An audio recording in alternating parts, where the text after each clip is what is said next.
Hey everybody, welcome to Obscurities and Miniatures, and I just wanted to do a real quick check-in and make everybody aware. If you've watched this channel enough, you probably are quite familiar with the fact that I am a longtime video game RPG fan. I cut my teeth back on the original Bard's Tale, and I know there's some of you out there that are even older and more grizzled in that fact than me, but my heart really was always enamored with the console stuff, starting with probably Final Fantasy and Dragon Quest, two of the big mainstays. And I love the fact that RN Estudio here is really plugging away at their retro RPG line. And I can't say there's a lot of other sculptors. There's very few. I know there's a couple of up-and-comers. I know Erkman's did quite a few, homages and figures from various gaming series. But I gotta say, I wanted to point out a couple of things. So I figured I was going to show off some of the stuff that are very much works in progress at the moment. But I do appreciate the fact that they are really plugging away still. So obviously we've got a lot of the mainstays. You've got your slimes. You've got your Buster Sword wielding heroes. But you also have a lot of the Eidolons slash Espers slash Materias slash Summons slash whatever the game is going to call them. I don't even remember which version of Diabolos this is, but it's obviously one of them. It feels like 7 or 8. It feels very Nomura-ish in its design. I gotta say it's quite sturdy, even though he's got just such a tiny contact point on the base. Good size, not too big, not too small. I don't want to break it. I have had a bad habit lately of breaking models. I was going to show off the Setharot boss from 14 that I had in a video that was almost entirely painted and then fell and shattered. It was very frustrating. And I just had the hero, and I can say I need to clean that a little bit more, from which version was this? 4? I believe it was 4. Maybe 3. And he decided he didn't want to cooperate anymore. So that's going to be a fun one trying to fix. But there's been quite a few different monsters from the series, both series. I know these are some of the guys that were in some of the later games, and I think they really nailed that cartoony aesthetic. You'll have to apologize for the horrible cleanup job. I got paper towel residue stuck all over it and horrible print scars. One of the downsides of the RN Estudio figures is that if you don't get them when they are available on Patreon or in a bundle, chances are you are going to be doing all the supports yourself. That is one thing I really wish they'd change their stance on. Hopefully one of these days they will. But, that is one of the added bonuses of getting it through Patreon, I guess, and paying a lot less money. I mean, although there are always sales going on, it is nice to not have to do that. Even if you can just hit the auto button and get most of the stuff. The fact that these figures have such curves and little nooks and crannies, sometimes getting those supports in the right spots and getting everything supported can be a bit of a daunting task. Oh, what were these? Like the Majin something. I don't even know what they're called in English. I remember talking to my son about these guys. Again, any of the poor scarring there, you can 100% blame me for that. But just to give you guys a good idea of what the figures are going to be like.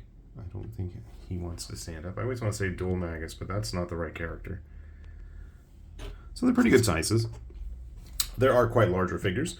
I know Garuda from 14 was quite large. I was going to show you Odin. I want to say it's either the 7th or 8th version's incarnation on his Sleipnir. But then I somehow lost his hand and head. So I'm going to have to print them again. But, a lot of even the multi-part models are quite sturdy and stable. You can probably go ahead and fit Odin here on a 50mm base, and I don't think he's going to look too out of place with that. Grabbing a couple other random figures. We've got, was it Gabranth? I don't even remember which judge that's supposed to be from 12. Some of the Shinra soldiers. I want to say that's an officer. And again, I mean, I think with these types of models, especially for the grunts, they're generic enough that you could probably get away with using them in just about any semi-fantasy, fantastical setting. One of the dudes from, was it Interlude or something? The one with Yuffie in it. I can't recall. I haven't played that one yet. This one I remember, Pride and Joy. You can't go wrong with, you know, big scale mecha. I'm never going to turn down any kind of Japanese design mecha. I left the arms off just because they look like they're going to be a pain to get in there in order to get the paint. Good size model.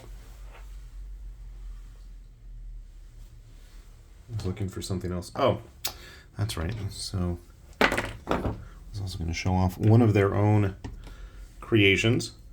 This is from their Neo Kingdoms line. You may have recalled I've shown quite a few of their Neo Kingdoms figures off on this channel with their very elaborate Final Fantasy-esque JRPG aesthetic going on there. But they had a couple of different dragons, which were crazy complex in terms of getting off the print bed, but somehow I managed. I don't know how this thing's going to stand. I think it's going to have to get pinned to a base. But it's different. I like it. But the real reason I wanted to actually film this video was to inform you that somebody went and did the unexpected. Somebody made models of Legend of Dragoon. Now that is getting pretty obscure. Not as obscure as, say, like Jade Cocoon or Thousand Arms or, you know, what was it, Puppet Princess Marl, if you want to get really in there. What was the one with the, I want to say Knight and Baby. I forget what they called it in English. But anyway, this was one of those big 4-disc PS1 era games, and the fact that we have got both Dart and Sophia leads me to hope that we actually will get to see a non-crappy version of Dart wearing the Divine Dragon armor. And it also bodes well for just what other obscure stuff RN Estudio is going to dig up in their retro RPG line. Maybe more Chrono Trigger, for example. I think we've got the entire main cast. Maybe not Magus. I can't remember. Or the...